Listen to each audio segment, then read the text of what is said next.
जय हिंद दोस्तों, पवन Patel Hindi steno classes में आपका स्वागत है। डिक्टेशन 80 वर्ड पर मिनट। डिक्टेशन 5 सेकंड बाद शुरू होगी।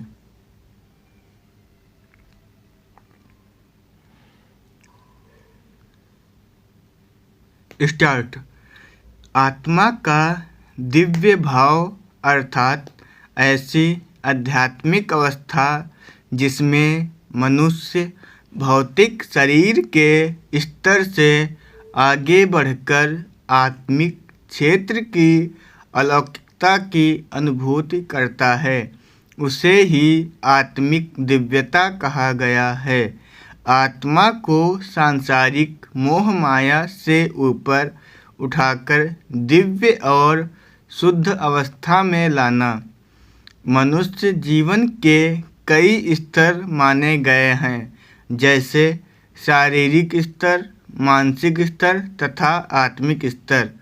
गीता में योगेश्वर श्री कृष्ण ने बताया है कि शरीर से मन श्रेष्ठ है, मन से बुद्धि और बुद्धि से आत्मा।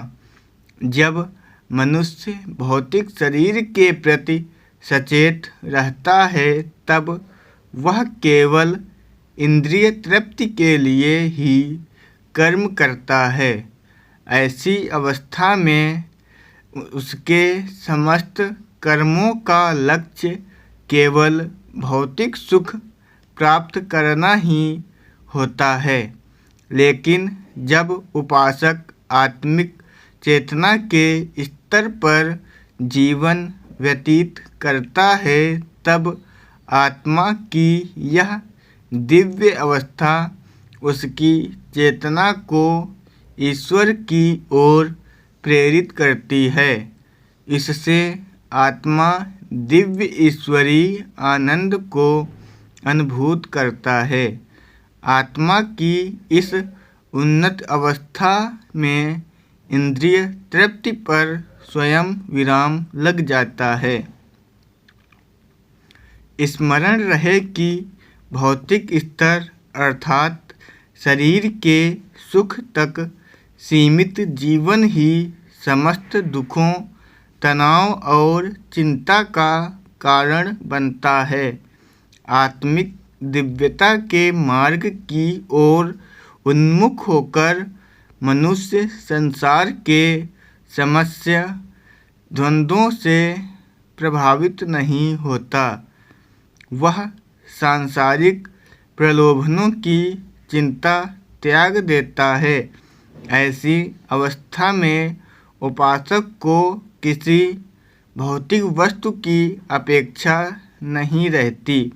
वह अपना प्रत्येक कर्म ईश्वर को समर्पित कर देता है। आत्मिक दिव्यता का मनुष्य पर गहरा प्रभाव पड़ता है, जिससे उसका जीवन रूपांतरित हो जाता है। मित्र शत्रु के भाव को त्याग कर उसके भीतर समत्व का भाव जागृत हो जाता है। सभी प्राणियों में वह फिर उसी ईश्वरीय तत्व के दर्शन करता है। सांसारिक स्तर के छोटे बड़े के अंतर को त्याग कर वह समदर्शी बन जाता है। आत्मा का दिव्य भाव मनुष्य को आध्यात्मिक आनंद के असीम भंडार ईश्वर से जोड़ता है। स्टॉप।